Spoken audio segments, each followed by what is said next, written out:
That'll do. Hello, this is my books that I read in May wrap up. I read 3 books, 3 novels, 1 novella, and 1 graphic novel. And I will have in-depth reviews of all of these on my channel at some point or another, so stay tuned for those. The first book I read was Cersei by Madeline Miller.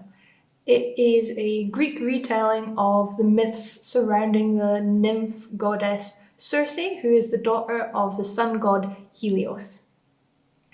I really loved this one. This was an amazing book. It's a little bit polarizing for some people because Miller focuses on the language and the really, really beautiful storytelling and the imagery and the development of Cersei as a character.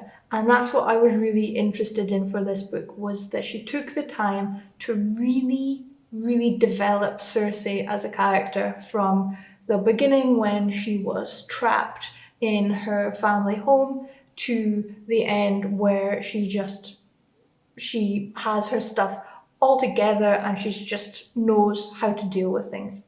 So I really enjoyed this one. It's quite a slow pace.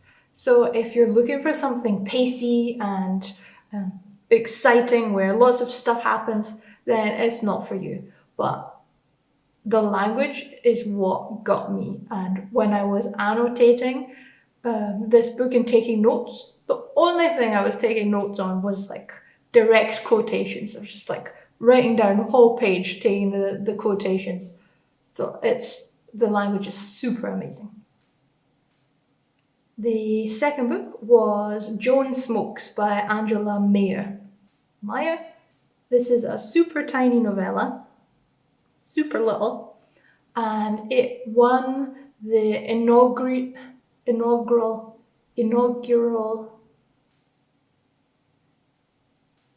the first ever Miss Lexia Novella Award. And Miss Lexia is a magazine for writers, and it's super varied. It's got like short stories, poems, but it's also got trade advice and grants and things for writers. And it's all about women, written by women, intended for women. So it's a really interesting magazine. And this book is really it's not anything. I've never read anything like this book before. I want to say chapter. No, that's not right. Each page is a different snapshot into the protagonist's life. So each page is almost like a Polaroid picture about what she's doing at that moment, and what happened on the previous page doesn't link to what's happening on this page. So each time you're like on the back foot and you never quite know what's happening or what's going on. But then as you progress through the novella, then everything starts to come together and then you realize, oh, this thing happened. But that you realize was related to that thing over there that happened. And then this other thing makes sense. And I really enjoyed it. It was weird, but I really enjoyed it. Why would I say it was weird? It wasn't weird. It was cool. The next book I read was this graphic novel, which was originally published in French. I read the German version, and it's called The Terrible Fear of Epiphany Shrek. This book is just so fun. It's basically a letter to your 8-year-old self telling you that it's okay to be scared, but you don't need to let your fear rule you, and that you're stronger than it, you're bigger than it, and that you don't need to be controlled by it. It was a really nice, like, yes! Buy this book for your 8-year-old self.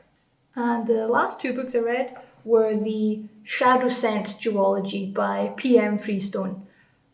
I had high hopes for these books going in, but Freestone took a different path to what I was hoping for, because the world, Aramtesh, in these books the most important commodity in the world is smell, and the sense of smell and perfumes, and this is how you show your power, is through smells. And I was hoping that Freestone would explore that aspect of world building in relation to the magic system that is briefly mentioned, but those aspects are more like the backdrop to the characters and the relationship of those characters. So once I worked my way through the books, I got to maybe a quarter of the way through The Darkest Bloom, and then I realized I was just hooked on the characters and the relationships and the secrets that were binding them together. And then I got over myself, and I wasn't so upset anymore that the magic and the scent and the world building wasn't explained and wasn't built up more. But the relationships here are really well developed, and the characters are all very interesting and varied, and they've all got such different personalities. And because the chapters flip between a couple of different protagonists, it makes it really interesting. So at the beginning, I was really annoyed by the protagonist, or one of the protagonists in this one, but my annoyance at that character was balanced out by the other character. And then when the annoying character was developing, then she became less annoying, and then I was able to understand why she was like that in the beginning. So it all worked out in the end, and I really enjoyed these. These were a really great page turner, really fast, flipping through them, and I was reading them, and because the chapters flip, it made it really fast paced to read and really exciting when you got to the climax. And I'm kicking off June with Ta-Nehisi Coates and The Water Dancer. So I'm excited to see how this one turns out.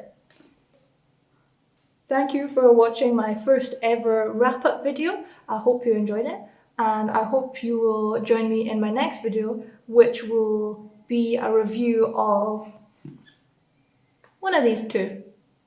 I'm not sure which. I'll figure that out later. And reviews on Shadow Sent books will be coming soon. But until that point, I will speak to you in the comments.